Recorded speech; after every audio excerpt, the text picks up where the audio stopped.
Ah, there you are, my dear friend. Come in out of the cold and warm yourself by the fire.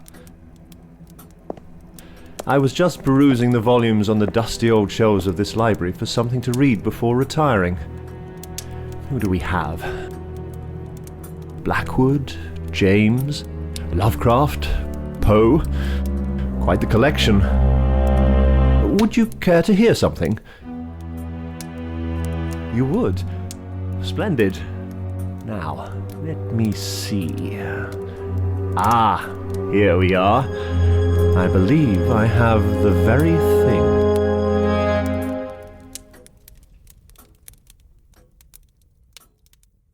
The Upper Berth by F. Marion Crawford.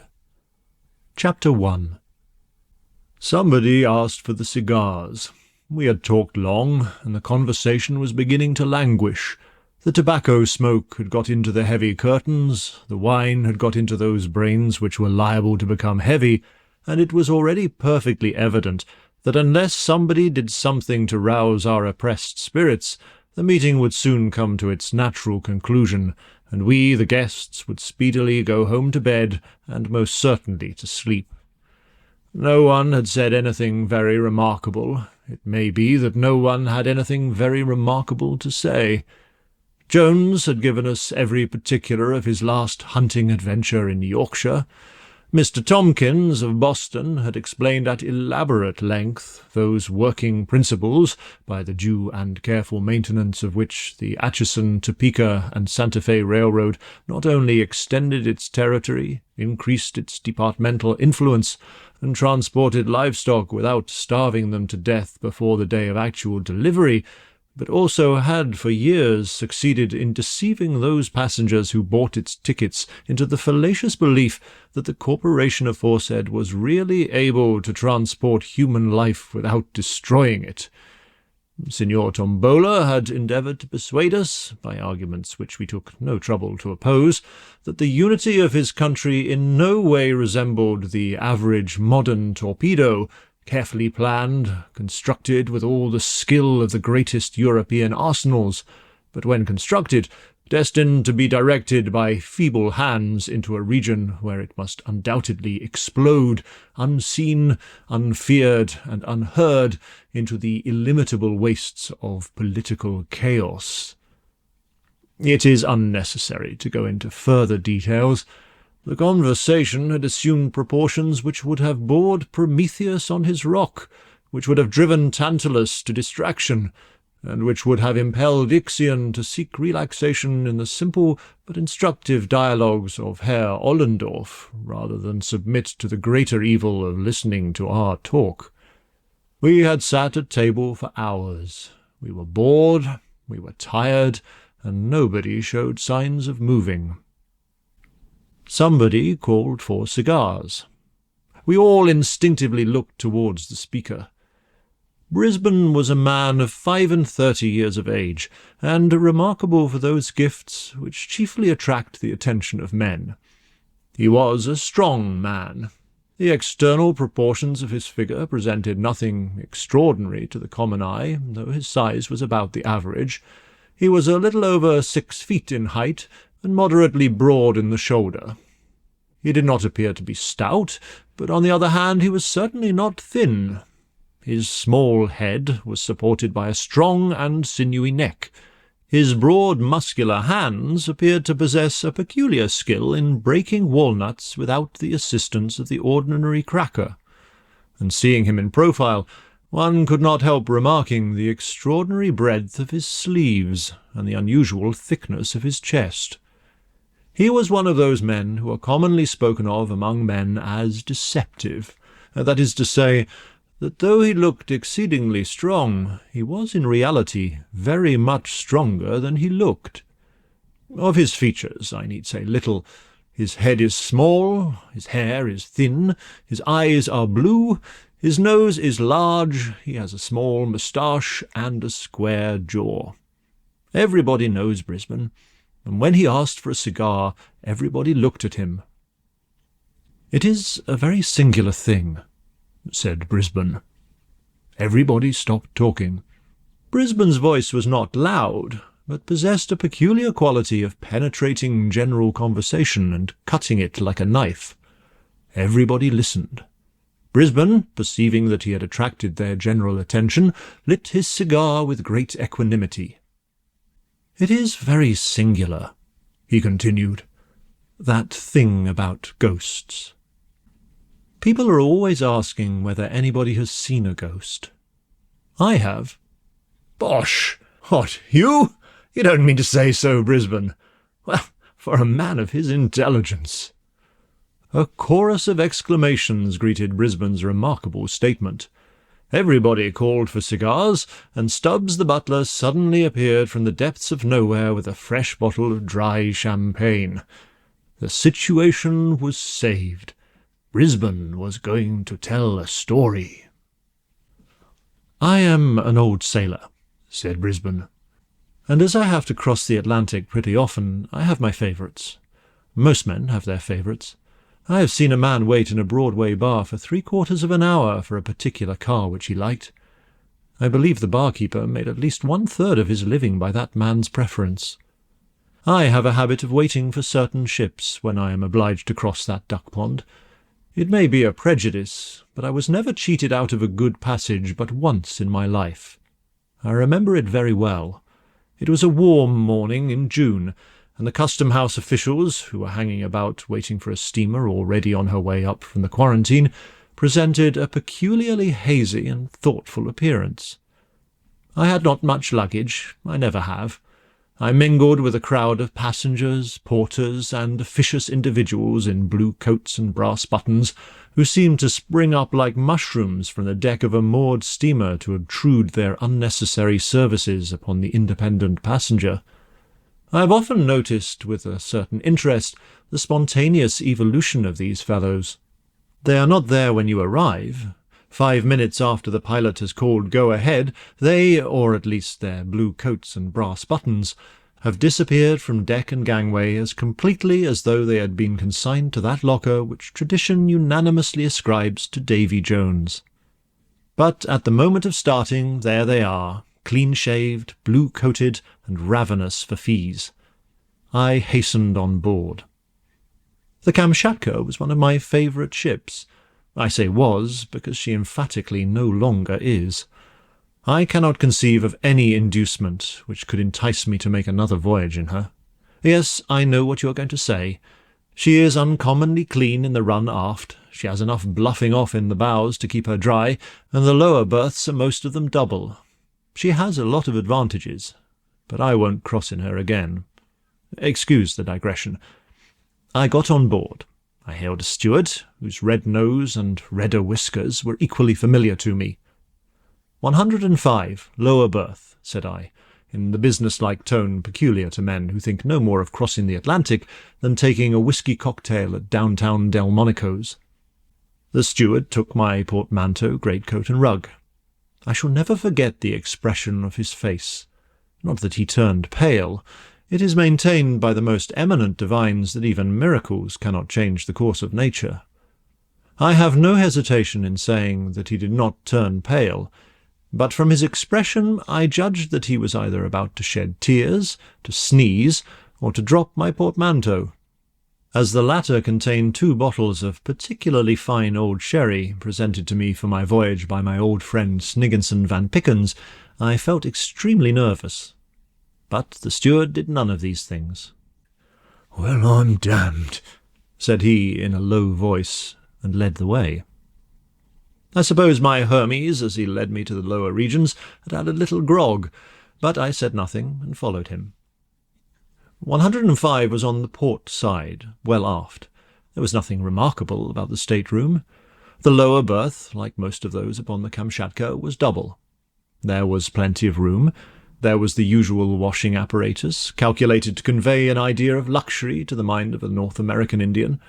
There were the usual inefficient racks of brown wood, in which it is more easy to hang a large-sized umbrella than the common toothbrush of commerce. Upon the uninviting mattress were carefully folded together those blankets which a great modern humorist has aptly compared to cold buckwheat cakes. The question of towels was left entirely to the imagination. The glass decanters were filled with a transparent liquid faintly tinged with brown, but from which an odour less faint, but not more pleasing, ascended to the nostrils, like a far-off seasick reminiscence of oily machinery.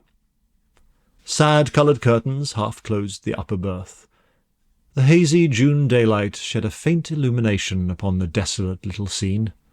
Ugh, how I hate that stateroom. The steward deposited my traps and looked at me as though he wanted to get away, probably in search of more passengers and more fees.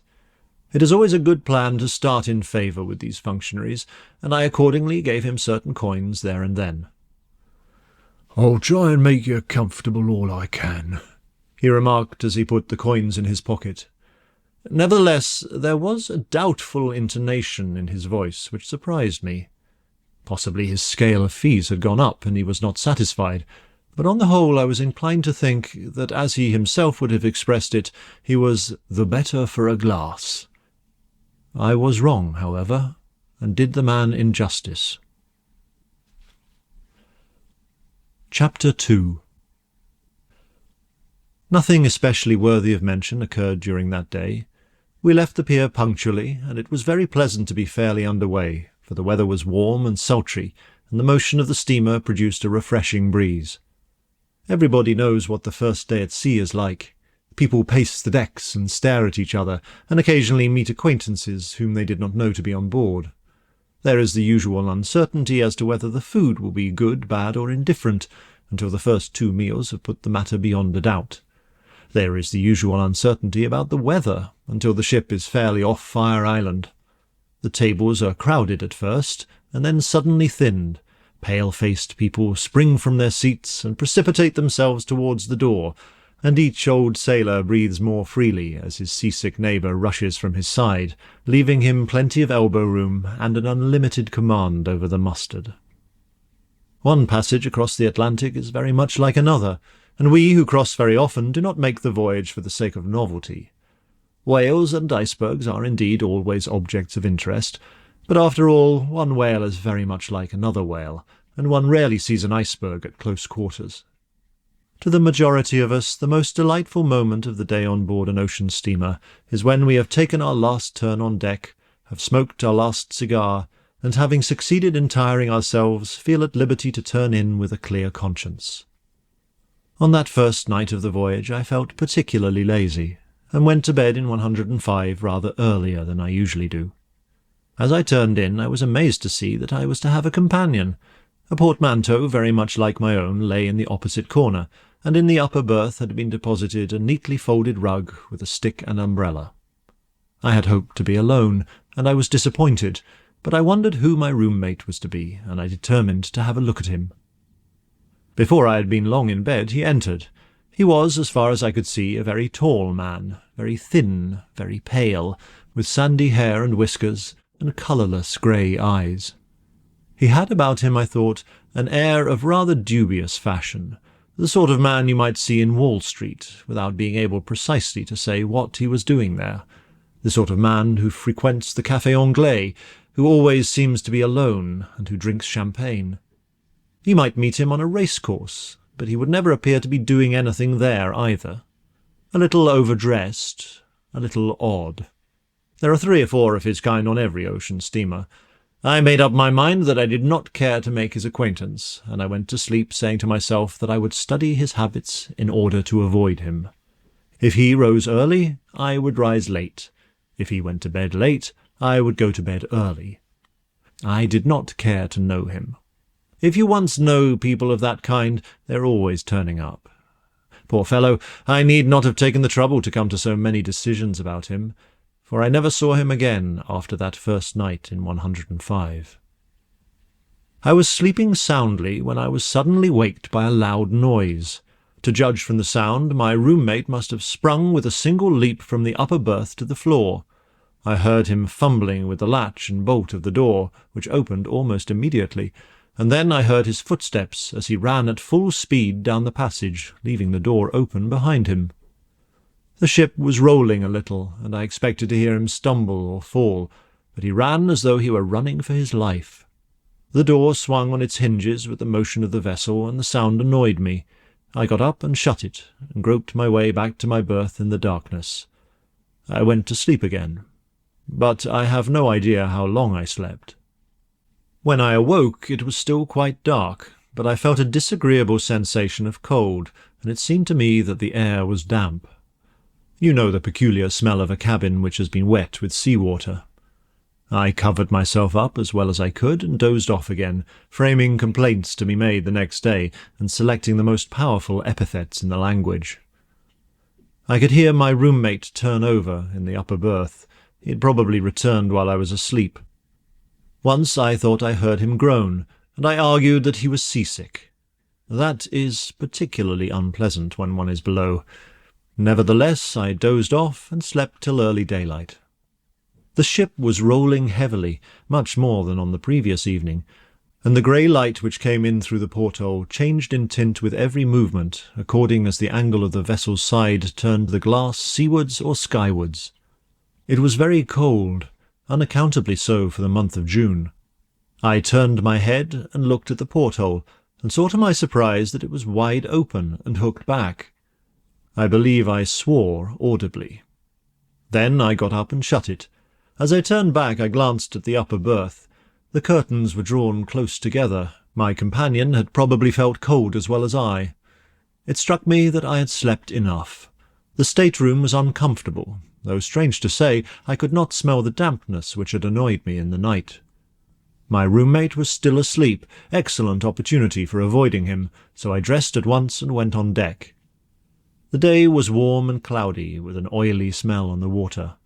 It was 7 o'clock as I came out, much later than I had imagined. I came across the doctor, who was taking his first sniff of the morning air. He was a young man from the west of Ireland, a tremendous fellow, with black hair and blue eyes, already inclined to be stout. He had a happy-go-lucky, healthy look about him, which was rather attractive. "Fine morning," I remarked by way of introduction. "Well," said he, eyeing me with an air of ready interest, "it's a fine morning, and it's not a fine morning. I don't think it's much of a morning." "Well, no, it is not so very fine," said I. "It's just what I call fugly weather," replied the doctor. "It was very cold last night, I thought," I remarked. "However, when I looked about, I found that the porthole was wide open. I had not noticed it when I went to bed, and the stateroom is damp, too." "Damp," said he. "Whereabouts are you?" 105. To my surprise, the doctor started visibly and stared at me. "What is the matter?" I asked. "Oh, nothing," he answered. "Only everyone has complained of that stateroom for the last 3 trips." "I shall complain too," I said. "It has certainly not been properly aired. It is a shame." "I don't believe it can be helped," answered the doctor. "I believe there is something— well, it is not my business to frighten passengers." "You need not be afraid of frightening me," I replied.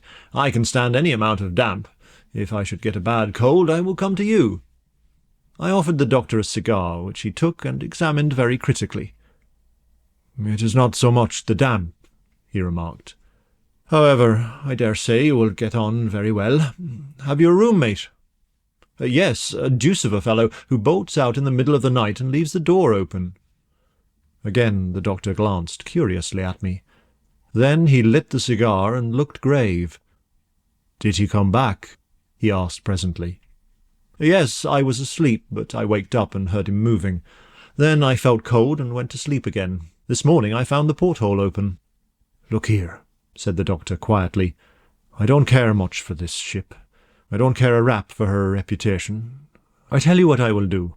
I have a good-sized place up here. I will share it with you, though I don't know you from Adam." I was very much surprised at the proposition. I could not imagine why he should take such a sudden interest in my welfare. However, his manner as he spoke of the ship was peculiar. "You are very good, Doctor," I said, "but really, I believe even now the cabin could be aired or cleaned out or something. Why do you not care for the ship?" "We are not superstitious in our profession, sir," replied the doctor, "but the sea makes people so. I don't want to prejudice you, and I don't want to frighten you. But if you will take my advice, you will move in here. I would as soon see you overboard," he added earnestly, "as know that you or any other man was to sleep in 105. "Good gracious, why?" I asked. "Just because on the last 3 trips the people who have slept there actually have gone overboard," he answered gravely. The intelligence was startling and exceedingly unpleasant, I confess. I looked hard at the doctor to see whether he was making game of me, but he looked perfectly serious. I thanked him warmly for his offer, but told him I intended to be the exception to the rule by which everyone who slept in that particular stateroom went overboard. He did not say much, but looked as grave as ever, and hinted that before we got across I should probably reconsider his proposal. In the course of time we went to breakfast, at which only an inconsiderable number of passengers assembled. I noticed that 1 or 2 of the officers who breakfasted with us looked grave. After breakfast I went into my stateroom in order to get a book. The curtains of the upper berth were still closely drawn. Not a sound was to be heard. My roommate was probably still asleep. As I came out, I met the steward whose business it was to look after me. He whispered that the captain wanted to see me, and then scuttled away down the passage as if very anxious to avoid any questions. I went toward the captain's cabin and found him waiting for me. "Sir," said he, "I want to ask a favour of you."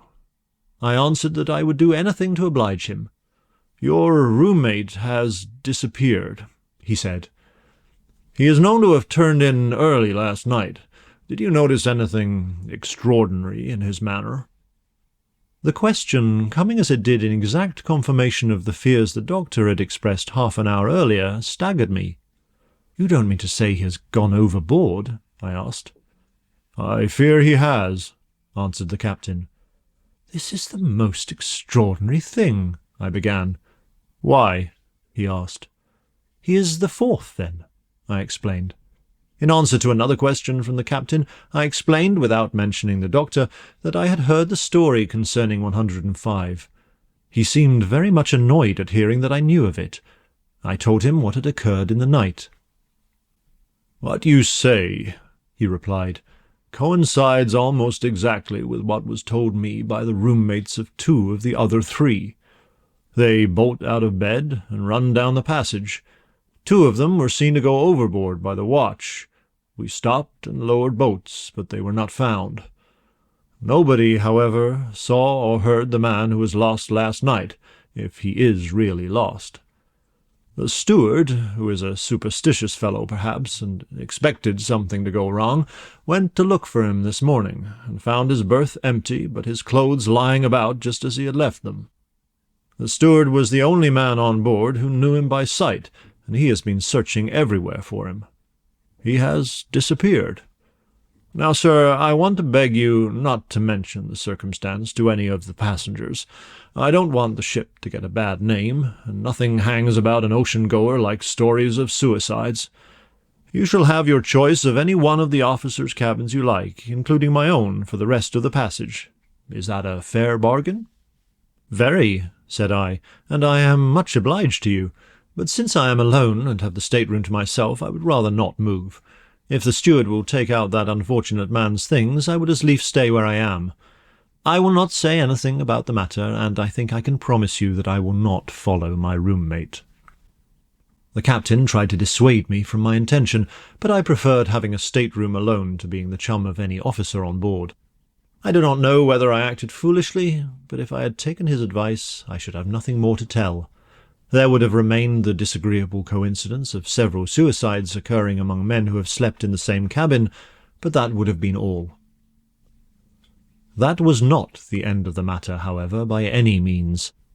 I obstinately made up my mind that I would not be disturbed by such tales, and I even went so far as to argue the question with the captain. There was something wrong about the stateroom, I said. It was rather damp. The porthole had been left open last night. My roommate might have been ill when he came on board, and he might have become delirious after he went to bed. He might even now be hiding somewhere on board, and might be found later. The place ought to be aired, and the fastening of the port looked to. If the captain would give me leave, I would see that what I thought necessary were done immediately. "Of course you have a right to stay where you are if you please," he replied, rather petulantly, "but I wish you would turn out and let me lock the place up and be done with it." I did not see it in the same light, and left the captain, after promising to be silent concerning the disappearance of my companion. The latter had no acquaintances on board, and was not missed in the course of the day. Towards evening I met the doctor again, and he asked me whether I had changed my mind. I told him I had not. "Then you will, before long," he said, very gravely. Chapter 3. We played whist in the evening, and I went to bed late. I will confess now that I felt a disagreeable sensation when I entered my stateroom. I could not help thinking of the tall man I had seen on the previous night, who was now dead, drowned, tossing about in the long swell 200 or 300 miles astern. His face rose very distinctly before me as I undressed, and I even went so far as to draw back the curtains of the upper berth, as though to persuade myself that he was actually gone. I also bolted the door of the stateroom. Suddenly I became aware that the porthole was open and fastened back. This was more than I could stand. I hastily threw on my dressing-gown and went in search of Robert, the steward of my passage. I was very angry, I remember, and when I found him I dragged him roughly to the door of 105 and pushed him towards the open porthole. "What the deuce do you mean, you scoundrel, by leaving that port open every night? Don't you know it's against the regulations? Don't you know that if the ship heeled and the water began to come in, 10 men could not shut it? I will report you to the captain, you blackguard, for endangering the ship." I was exceedingly wroth. The man trembled and turned pale, and then began to shut the round glass plate with the heavy brass fittings. "Why don't you answer me?" I said roughly. "If you please, sir," faltered Robert, "there's nobody on board as can keep this here port shut at night. You can try it yourself, sir. I ain't a-going to stop any longer aboard this vessel, sir. I ain't indeed. But if I was you, sir, I'd just clear out and go and sleep with the surgeon or something, I would. Look here, sir. Is that fastened what you may call securely or not, sir? Try it, sir. See if it will move a hinch." I tried the port, and found it perfectly tight. "Well, sir," continued Robert triumphantly, "I wager my reputation as a A1 steward that in half an hour it will be open again, fastened back too, sir. That's the awful thing. Fastened back." I examined the great screw and the looped nut that ran on it. "If I find it open in the night, Robert, I will give you a sovereign. It is not possible. You may go." "Sovereign, did you say, sir? Very good, sir. Thank you, sir. Good night, sir. Pleasant repose, sir, and all manner of enchanting dreams, sir." Robert scuttled away, delighted at being released. Of course, I thought he was trying to account for his negligence by a silly story intended to frighten me, and I disbelieved him. The consequence was that he got his sovereign, and I spent a very peculiarly unpleasant night. I went to bed, and 5 minutes after I had rolled myself up in my blankets, the inexorable Robert extinguished the light that burned steadily behind the ground-glass pane near the door. I lay quite still in the dark, trying to go to sleep, but I soon found that impossible. It had been some satisfaction to be angry with the steward, and the diversion had banished that unpleasant sensation I had at first experienced when I thought of the drowned man who had been my chum, but I was no longer sleepy, and lay awake for some time, occasionally glancing at the porthole, which I could just see from where I lay, and which in the darkness looked like a faintly luminous soup plate suspended in blackness. I believe I must have lain there for an hour, and as I remember, I was just dozing into sleep when I was roused by a draught of cold air, and by distinctly feeling the spray of the sea blown upon my face. I started to my feet, and not having allowed in the dark for the motion of the ship, I was instantly thrown violently across the stateroom upon the couch which was placed beneath the porthole. I recovered myself immediately, however, and climbed upon my knees. The porthole was again wide open and fastened back. Now, these things are facts. I was wide awake when I got up, and I should certainly have been waked by the fall had I still been dozing. Moreover, I bruised my elbows and knees badly, and the bruises were there on the following morning to testify to the fact, if I myself had doubted it. The porthole was wide open and fastened back, a thing so unaccountable that I remember very well feeling astonishment rather than fear when I discovered it. I at once closed the plate again, and screwed down the loop nut with all my strength. It was very dark in the stateroom. I reflected that the port had certainly been opened within an hour after Robert had at first shut it in my presence, and I determined to watch it and see whether it would open again. Those brass fittings are very heavy, and by no means easy to move. I could not believe that the clump had been turned by the shaking of the screw. I stood peering out through the thick glass at the alternate white and grey streaks of the sea that foamed beneath the ship's side. I must have remained there a quarter of an hour. Suddenly, as I stood, I distinctly heard something moving behind me in one of the berths, and a moment afterwards, just as I turned instinctively to look, though I could of course see nothing in the darkness, I heard a very faint groan. I sprang across the stateroom and tore the curtains of the upper berth aside, thrusting in my hands to discover if there were anyone there. There was someone. I remember that the sensation as I put my hands forward was as though I were plunging them into the air of a damp cellar, and from behind the curtains came a gust of wind that smelled horribly of stagnant sea-water. I laid hold of something that had the shape of a man's arm, but was smooth and wet and icy cold. But suddenly, as I pulled, the creature sprang violently forward against me, a clammy, oozy mass, and as it seemed to me heavy and wet, yet endowed with a sort of supernatural strength.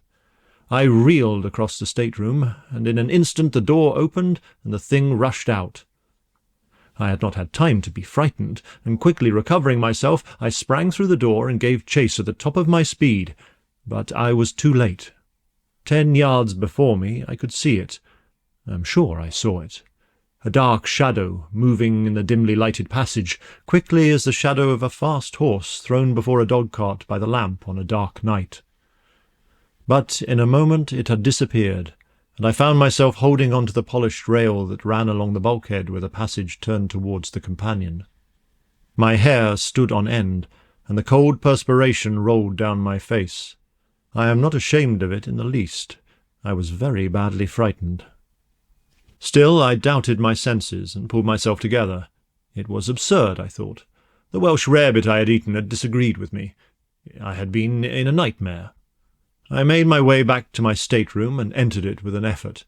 The whole place smelled of stagnant sea-water, as it had when I had waked on the previous evening. It required my utmost strength to go in and grope among my things for a box of wax lights. As I lighted a railway reading lantern, which I always carry in case I want to read after the lamps are out, I perceived that the porthole was again open, and a sort of creeping horror began to take possession of me, which I never felt before, nor wish to feel again. But I got a light and proceeded to examine the upper berth, expecting to find it drenched with sea-water. But I was disappointed. The bed had been slept in, and the smell of the sea was strong, but the bedding was dry as a bone. I fancied that Robert had not had the courage to make the bed after the accident of the previous night. It had all been a hideous dream. I drew the curtains back as far as I could, and examined the place very carefully. It was perfectly dry. But the porthole was open again. With a sort of dull bewilderment of horror, I closed it and screwed it down, and thrusting my heavy stick through the brass loop, wrenched it with all my might till the thick metal began to bend under the pressure. Then I hooked my reading lantern into the red velvet at the head of the couch, and sat down to recover my senses if I could. I sat there all night, unable to think of rest, hardly able to think at all. But the porthole remained closed, and I did not believe it would now open again without the application of a considerable force. The morning dawned at last, and I dressed myself slowly, thinking over all that had happened in the night. It was a beautiful day, and I went on deck, glad to get out into the early, pure sunshine and to smell the breeze from the blue water, so different from the noisome, stagnant odour of my stateroom. Instinctively I turned aft, towards the surgeon's cabin. There he stood, with a pipe in his mouth, taking his morning airing precisely as on the preceding day. "Good morning," said he quietly, but looking at me with evident curiosity. "Doctor, you are quite right," said I. There is something wrong about that place." "I thought you would change your mind," he answered rather triumphantly. "You've had a bad night, eh? Shall I make you a pick-me-up? I have a capital recipe." "No, thanks," I cried, "but I would like to tell you what happened."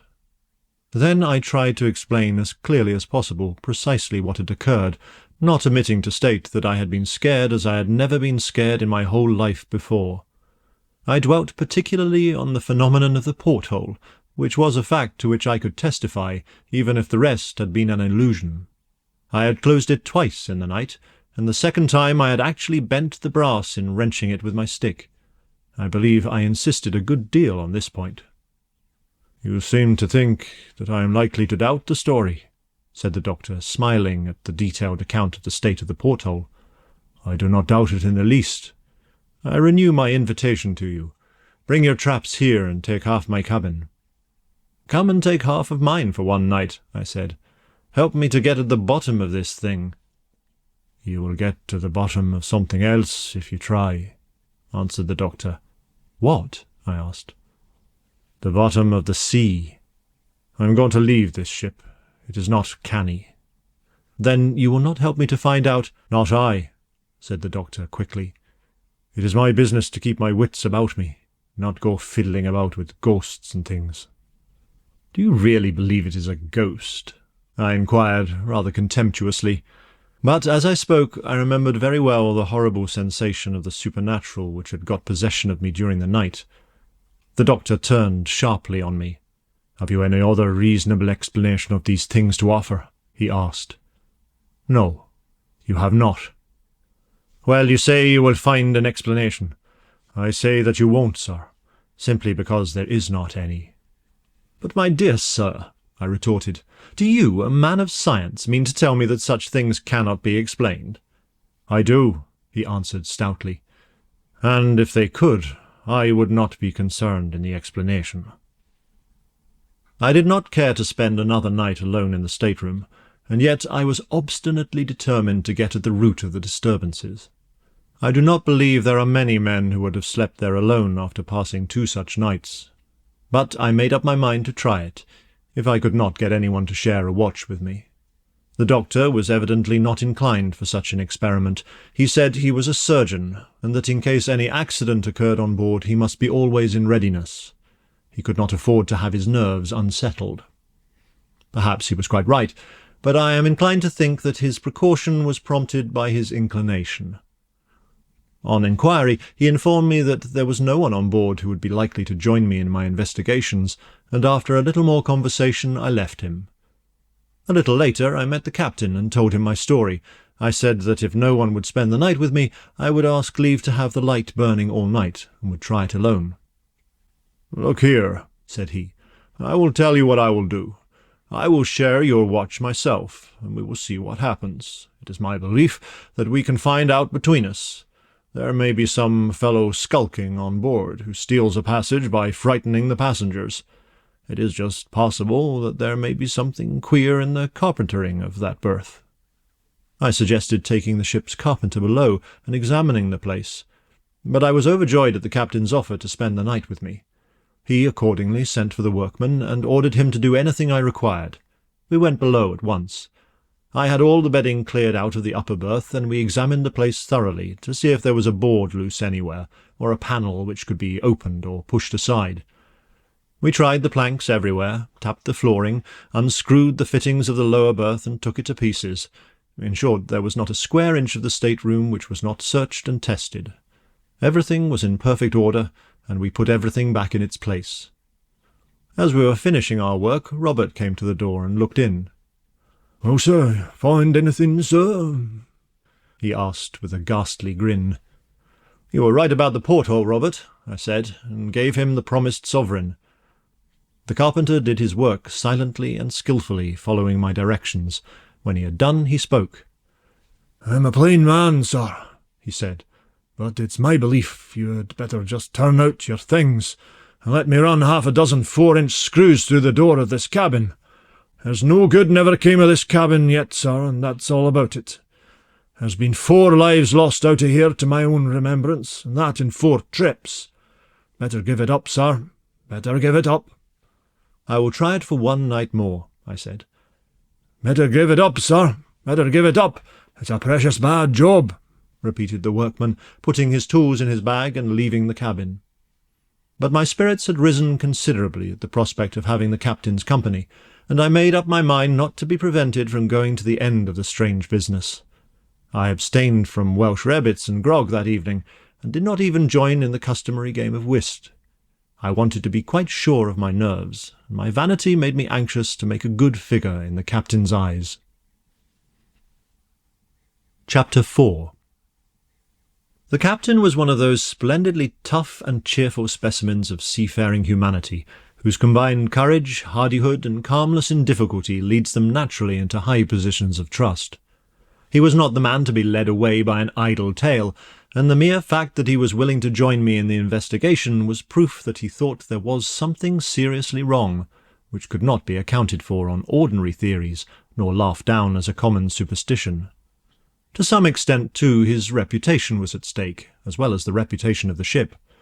It is no light thing to lose passengers overboard, and he knew it. About 10 o'clock that evening, as I was smoking a last cigar, he came up to me and drew me aside from the beat of the other passengers who were patrolling the deck in the warm darkness. "This is a serious matter, Mr. Brisbane," he said. "We must make up our minds either way, to be disappointed or to have a pretty rough time of it. You see, I cannot afford to laugh at the affair, and I will ask you to sign your name to a statement of whatever occurs. If nothing happens tonight, we will try it again tomorrow and the next day. Are you ready?" So we went below and entered the stateroom. As we went in, I could see Robert the steward, who stood a little further down the passage, watching us with his usual grin, as though certain that something dreadful was about to happen. The captain closed the door behind us and bolted it. "Supposing we put your portmanteau before the door," he suggested. "One of us can sit on it. Nothing can get out then.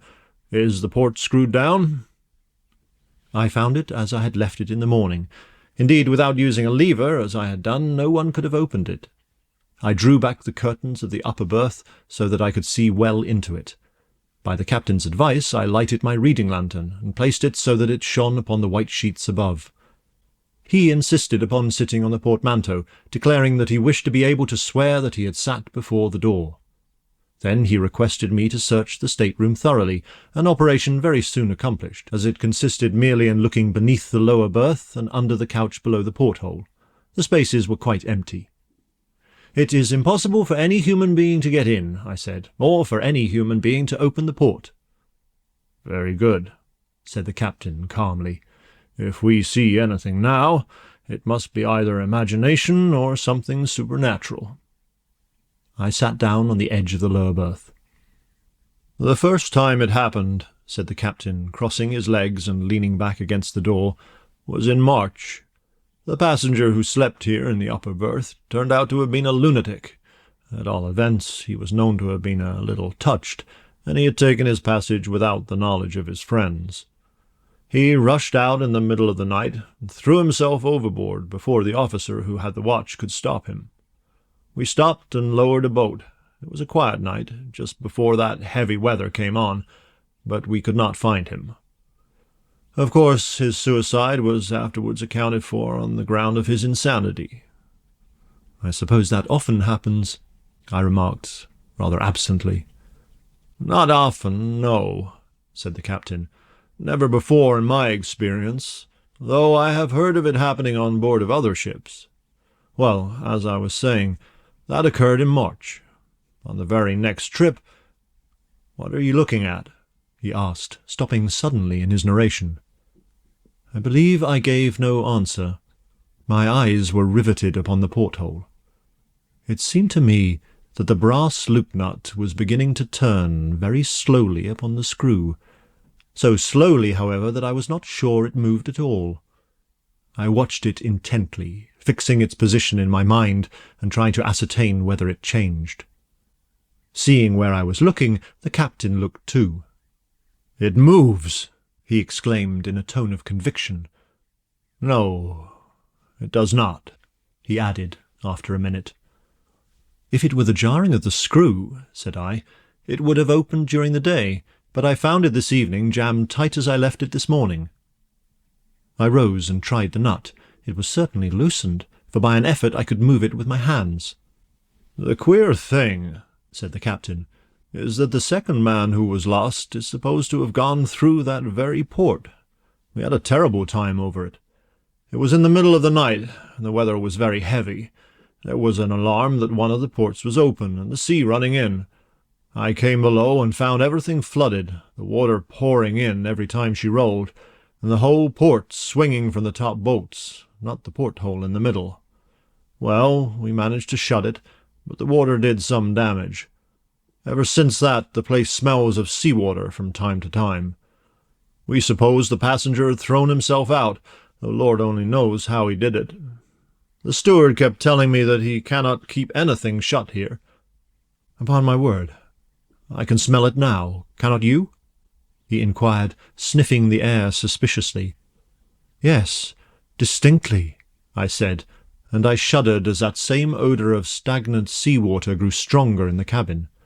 "Now, to smell like this, the place must be damp," I continued, "and yet when I examined it with the carpenter this morning, everything was perfectly dry. It is most extraordinary. Hello!" My reading lantern, which had been placed in the upper berth, was suddenly extinguished. There was still a good deal of light from the pane of ground glass near the door, behind which loomed the regulation lamp. The ship rolled heavily, and the curtain of the upper berth swung far out into the stateroom and back again. I rose quickly from my seat on the edge of the bed, and the captain at the same moment started to his feet with a loud cry of surprise. I had turned with the intention of taking down the lantern to examine it, when I heard his exclamation, and immediately afterwards his call for help. I sprang towards him. He was wrestling with all his might with the brass loop of the port. It seemed to turn against his hands in spite of all his efforts. I caught up my cane, a heavy oak stick I always used to carry, and thrust it through the ring and bore on it with all my strength. But the strong wood snapped suddenly, and I fell upon the couch. When I rose again, the port was wide open, and the captain was standing with his back against the door, pale to the lips. "There is something in that berth," he cried in a strange voice, his eyes almost starting from his head. "Hold the door while I look. It shall not escape us, whatever it is." But instead of taking his place, I sprang upon the lower bed and seized something which lay in the upper berth. It was something ghostly, horrible beyond words, and it moved in my grip. It was like the body of a man long drowned, and yet it moved, and had the strength of 10 men living. But I gripped it with all my might, the slippery, oozy, horrible thing. The dead white eyes seemed to stare at me out of the dusk. The putrid odour of rank sea-water was about it, and its shiny hair hung in foul, wet curls over its dead face. I wrestled with the dead thing. It thrust itself upon me, and forced me back, and nearly broke my arms. It wound its corpse's arms about my neck, the living death, and overpowered me, so that I at last cried aloud and fell, and left my hold. As I fell, the thing sprang across me, and seemed to throw itself upon the captain. When I last saw him on his feet, his face was white and his lips set. It seemed to me that he struck a violent blow at the dead being, and then he too fell forward upon his face with an inarticulate cry of horror. The thing paused an instant, seeming to hover over his prostrate body, and I could have screamed again for very fright, but I had no voice left. The thing vanished suddenly, and it seemed to my disturbed senses that it made its exit through the open port, though how that was possible, considering the smallness of the aperture, is more than anyone can tell. I lay a long time upon the floor, and the captain lay beside me. At last I partially recovered my senses and moved, and instantly I knew that my arm was broken, the small bone of the left forearm near the wrist. I got to my feet somehow, and with my remaining hand I tried to raise the captain. He groaned and moved, and at last came to himself. He was not hurt, but he seemed badly stunned. "Well, do you want to hear any more?" "There is nothing more. That is the end of my story. The carpenter carried out his scheme of running 6 4-inch screws through the door of 105, and if you ever take a passage in the Kamchatka, you may ask for a berth in that stateroom. You will be told that it is engaged. Yes, it is engaged by that dead thing. I finished the trip in the surgeon's cabin. He doctored my broken arm and advised me not to fiddle about with ghosts and things any more. The captain was very silent, and never sailed again in that ship, though it is still running. And I will not sail in her either. It was a very disagreeable experience, and I was very badly frightened, which is a thing I do not like. That is all. That is how I saw a ghost, if it was a ghost. It was dead anyhow.